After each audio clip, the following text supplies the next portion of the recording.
A+ലേക്കുള്ള വഴി ഇനി തനിയെ തുറക്കാം. Subscribe to the ENCLAPS channel. Ring the bell button and open success. It's that easy. I came to check when I sensed the smell of illuminating gas, and I found him on the bed lifeless. Yes, he looked apparently lifeless. I wanted a doctor to check and confirm on his condition, and that's why I was told that you stay nearby. That's fine. I don't think the youth is beyond recall. There remains a barest chance. Are you saying that there is still hope that we can save this youth? Let's give a try. What are they going to try? Yes, the work of saving. Efforts to bring the man to consciousness. They tried for an hour without success. When they were about to give up, then suddenly, to everyone's surprise, the young man made a short, convulsive gasp. The doctor and the policeman redoubled their efforts. In half an hour's time, the youth was sitting up and facing the people around him.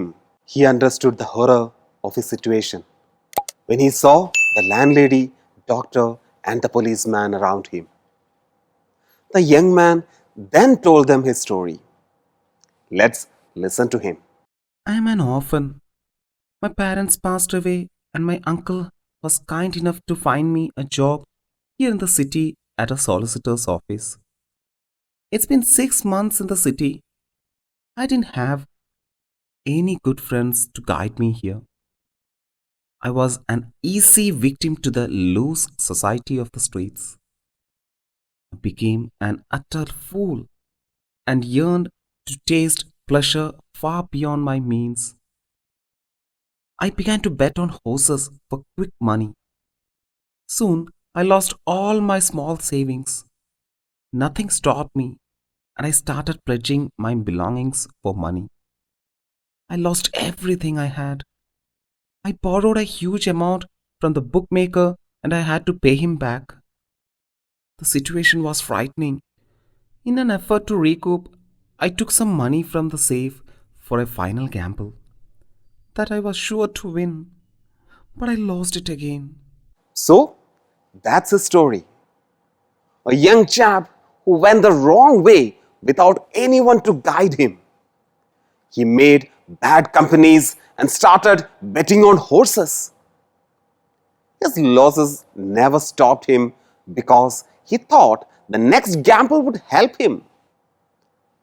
But he failed every time.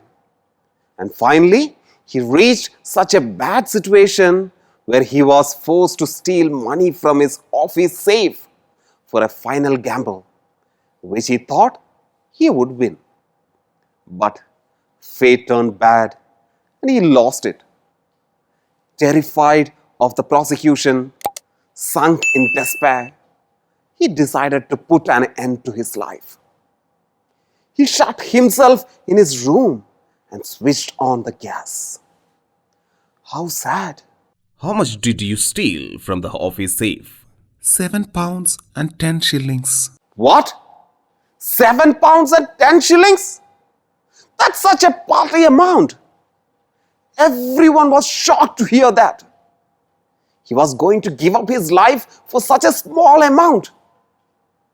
That was so sad. The three witnesses of the near tragedy, the doctor, the landlady, and the policeman, felt pity on this poor man and decided on something.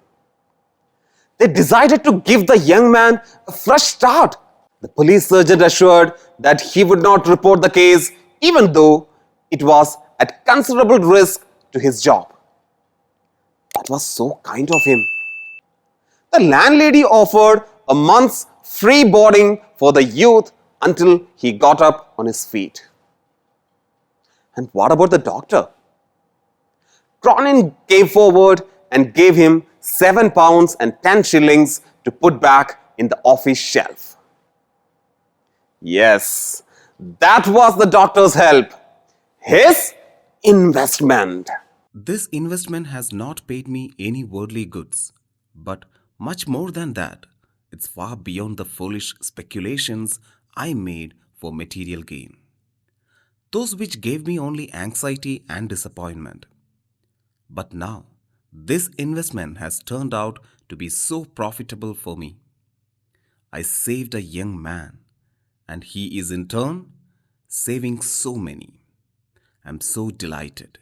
Yes, that was an investment which turned out to be immensely profitable for the doctor in the form of this gentleman, Mr. John S., who worked now as the director of a charitable organization devoted to youth welfare. One stone and large ripples.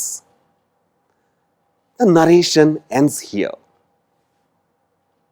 Dear children, I hope you understand the ripple effect. 3 ലക്ഷത്തിലേറെ വരുന്ന ചോദ്യോത്തരങ്ങൾ ഏറ്റവും കുറഞ്ഞ ചിലവിൽ സ്വന്തമാക്കുവാൻ ഉടൻ തന്നെ download ചെയ്യൂ എൻക്ലാപ്സ് the learning app.